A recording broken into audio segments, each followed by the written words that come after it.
Oi, gente, como vocês estão?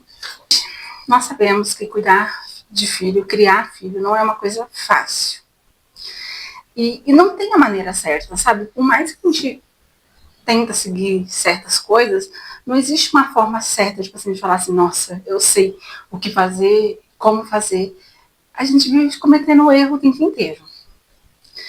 E aí, assim, nesse processo de criação porque hoje eu tenho um adolescente. Então, nesse processo de criação dos anos que se passaram, né, que já saí de toda aquela parte de educar mesmo e a personalidade meio que já está formada, eu vi que teve três coisas assim que eu fiz que eu achei que não fosse dar certo, mas que realmente deu e que fez o meu filho ser quem ele é, sabe? Uma pessoa muito generosa e gentil.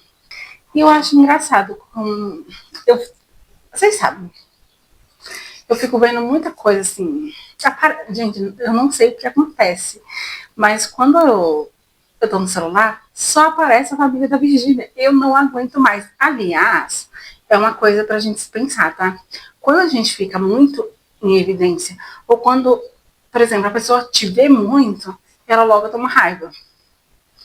Porque, não sei, eu acho que isso faz parte do ser humano. Por exemplo, eu venho aqui e posto vídeo. Se eu postar vídeo, será, 2, 3 vezes por dia, todos os dias, vai chegar uma hora que vocês vão tomar um ódio de mim, porque a gente toma raiva, faz parte do ser humano. Às vezes, uma coisinha de tanto você ver, você vai enjoando e acaba pegando um rançozinho da pessoa. E aí eu tava vendo o negócio que ela se separou, né? E aí um pai tá namorando com não sei quem, e a mãe tá em um relacionamento com não sei quem. E aí, gente, eu fico pensando, e os filhos? Porque assim, eu entendo as mães que se separam, dos pais que se separam, na verdade, os dois, que começam logo outros relacionamentos para poder seguir em frente, esquecer mais rápido, fazer outras coisas, se distrair, essas coisas.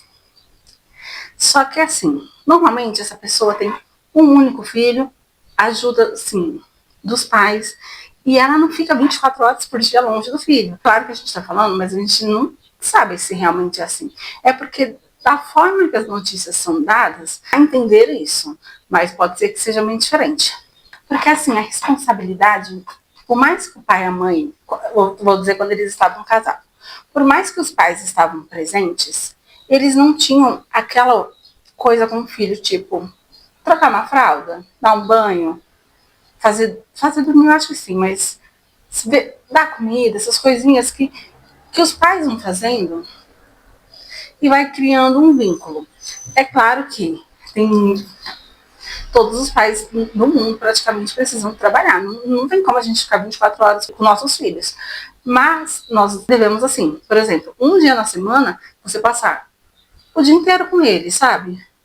Saber como foi a semana, ter a importância de o filho chegar em casa e perguntar como foi o dia dele, ou se é um bebê, saber tudo, sabe certinho o que aconteceu e tudo.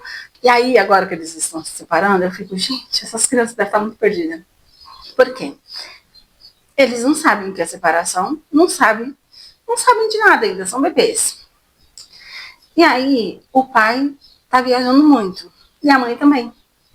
E assim, claro que o serviço deles já exige que eles viajem bastante, só que aí, quando eu tô vendo nas notícias, tá? Quando ela não tá no carnaval, ela tá na Espanha. Quando ela não tá na Espanha, ela tá em São Paulo no SBT. Que horas que ela tá delas? Aí quando tá em casa, tá na academia pra cuidar do corpo, tá? E eu não vejo assim, tipo assim, os pequenos vídeos que a gente vê é pequeno, sabe? Porque assim, vamos supor, ela tira um sábado pra ficar com os filhos dela. Só que ela tem 3. Mas isso mostra o quê? Que não tem como a gente saber qual é a forma certa ou a forma errada de criar. Mas eu vendo isso, eu sinto como se, tipo, eles estivessem recomeçando a vida deles, os dois recomeçando, e aí um foi para um lado, o outro foi para o outro, e os filhos ficaram ali, né? Aí, claro, eu não estou dizendo que a mãe não gosta, é claro que, obviamente, a gente vê que tanto o Zé Felipe quanto a Virgínia são muito carinhosos com os filhos dele, dá muito carinho, dá para ver que ama, mas assim, só não é tudo, sabe? Os filhos, no caso deles, não é tudo. Eles são os filhos. Ah, sei lá. Porque assim, normalmente quando a gente tem um filho, principalmente quando são pequenininhos, para a grande maioria das mulheres, obviamente não são todas, o filho passa a ser o principal. Não estou dizendo que a mãe não vai namorar, que a mãe não vai. Isso vai acontecer, é uma consequência da vida. Só que o filho é o principal. Não tem como alguém entrar na sua vida sem entrar na vida dos seus filhos. E aí eu fico pensando, o Zé Felipe, ele era um pai super presente, super carinhoso, e agora ele tá trabalhando muito, tá viajando muito. E aí eu vi que a menina ficou um dia desse doente, que é a avó paterna que tá ficando. E aí, que ficou com ela no começo no hospital. E aí eu fico pensando, será que essa criança, se bem que as avós têm meio que são quase a mãe dos filhos, né? Mas elas devem ficar pensando, cadê a minha mãe? Já tá chegando. Ah, sei lá. Não sei nem por que eu tô falando disso. Ah, não, mas uma coisa que eu fiquei irritada, gente. Vocês viram a mãe da Virgínia tirando foto com a mãe do Vini? Gente, ai, não vou nem falar disso. Não vou nem falar nada. Ai, ai. O que eu tava falando mesmo? Ah, então.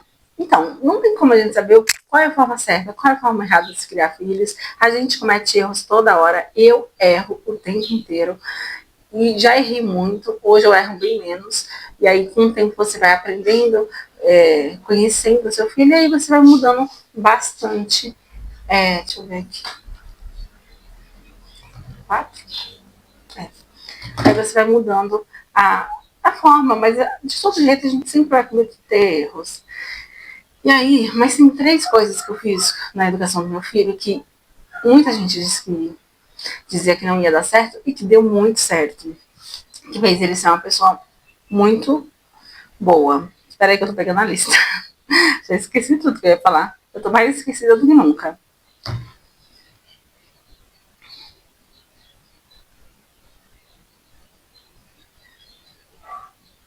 A primeira coisa que eu acho super legal e mais importante é que... É o quê? Eu já acabei de ler e esqueci. Tá. Isso eu sempre fiz. E quando o meu filho nasceu, eu era muito pobre. Mas mesmo assim, eu me sacrificava muito para poder dar tudo que ele queria ou que eu achava que ele queria. Então, ele tinha muito brinquedo, ele tinha muita coisa, sabe? E eu me sacrificava bastante para poder dar. E aí, ele.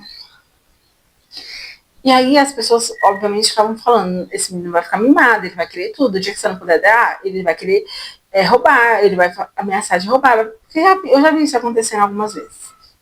E aí, o que aconteceu? Gente, eu não consigo terminar a frase. E aí, com isso, eu fui aprendendo assim. Nem todas as vezes que, de acordo com o que ele foi crescendo. Quando ele era pequenininho, eu comprava porque eu achava que ele queria, que na verdade eu acho que era eu mesma que queria poder dar para ele aquilo. Mas, de acordo com o que ele foi crescendo, e ele foi começando a aprender a pedir, nem tudo que ele me pedia eu dava na hora. Eu sempre ensinei para ele assim: olha, hoje eu não posso comprar. Da próxima vez que a gente vier e eu puder, eu compro. Ou quando eu não podia dar, ou quando eu não queria dar, ou achava muito caro ou desnecessário, eu já falava logo: olha, isso eu não vou te dar. Já falava logo. E aí, desde pequenininho, tá? Só que aí o truque, assim, que eu sempre fiz, porque a minha mãe passou a vida inteira falando pra gente: na volta a gente compra, e nunca voltou. Nunca. E aí eu sempre pensei: se eu falar isso pro meu filho, na volta a gente compra, e não voltar e comprar da próxima vez, ele nunca vai acreditar em mim. Ele não vai ter aquela confiança: ai, a minha mãe vai voltar e vai comprar. Ele não vai ter isso. Então, o que eu fiz? Todas as vezes, quando eu não ia dar, eu já avisava na hora. Mas todas as vezes que eu falava para ele: na volta a gente compra, ou da próxima, não, na volta a gente compra, eu nunca usei, mas da próxima vez que a gente vier eu compro, ou quando eu receber eu compro. eu comprei. Podia estar mais caro, eu dava um jeito, mas eu comprava. Eu levava ele até aquele lugar para ele poder pegar o que ele queria. E eu acho que isso foi muito bom, porque isso criou uma confiança em relação a gente. Se eu disser que eu vou fazer, eu vou fazer. Mas se eu disser que eu também não vou fazer, eu não vou fazer. Então, isso criou uma confiança, sabe? A segunda coisa, que algumas pessoas vão achar até estranho, mas é porque assim, quando ele era pequenininho, eu fazia muita questão de dar muita coisa. Só que aí as pessoas iam me alertando: olha, você está dando coisa demais. E obviamente isso ia entrando na minha cabeça. Mas eu sempre gostei de dar tudo que eu pude para ele. Mas de acordo com que ele foi crescendo, eu não fui esperando ele me pedir. Por exemplo, ele precisa de uma calça. Antes dele perceber que ele precisa de uma calça, eu já ia comprar. Chegava o dia do aniversário, antes disso eu já ia perguntando o que ele gostaria de ganhar para ver alguma coisa parecida que ele pudesse ganhar. E aí, de acordo com que ele foi crescendo, ele não precisava pedir. Quando ele precisava de alguma coisa, eu já ia lá e repunha. E aí, às vezes chegava dia de aniversário, principalmente quando ele saiu das partes de brinquedo, e aí chegava o dia de aniversário, ele não precisava ganhar nada. Obviamente que ele não tem muito de muita coisa. É igual eu já falei algumas vezes, eu não sou aquele tipo de mãe que deixa o guarda-roupa dele lotado. O meu é. O meu é. Não, mas o dele não é lotado, sabe? Ele tem o que é suficiente, o que ele precisa para usar.